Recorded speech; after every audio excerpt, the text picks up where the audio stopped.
Well, Elmer, it feels like we're a bit in transition at the moment. Dark pools are growing, high frequency trading seems to be growing.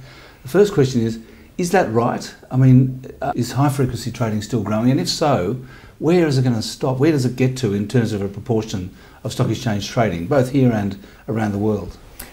We've seen both grow in Australia, and if we look at other markets like the United States, you get a bit of a sense of how big this can become.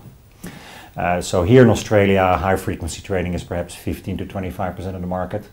In the US, it can be 70% on any given day. Dark execution is about 25% of the market, as high as 40.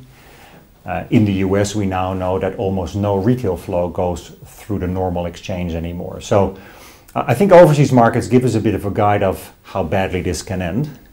In Australia, you use the word badly. Well, I used the word badly. Well, I think I used the word badly because markets are all about confidence, and when the market structure changes, and the unintended consequences of that start to shake people's confidence in what the market is there for, I think we take an enormous risk against which we don't see a lot of benefits. And it's the reason that we've said is in Australia we're still okay, right? There's a lot of noise in the press about it, but we're actually still okay.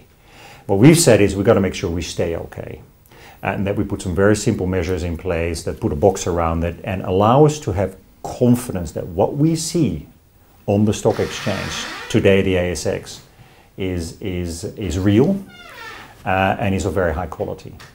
What are those risks, Elmer? What are the bad things that happen as a result of growth in dark pools and high frequency trading? Well, the most obvious one is the flash crash that we've seen, where algorithmic trading taking place away from the exchange, away from the oversight of regulators that we're subject to, go haywire and start to distort market movements. We've seen that a couple of years ago with the New York Stock Exchange.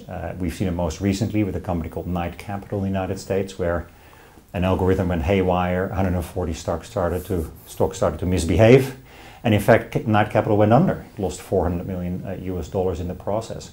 And that is bad at that moment in time, but what it does is retail investors look at that and say, that is a place I don't want to be.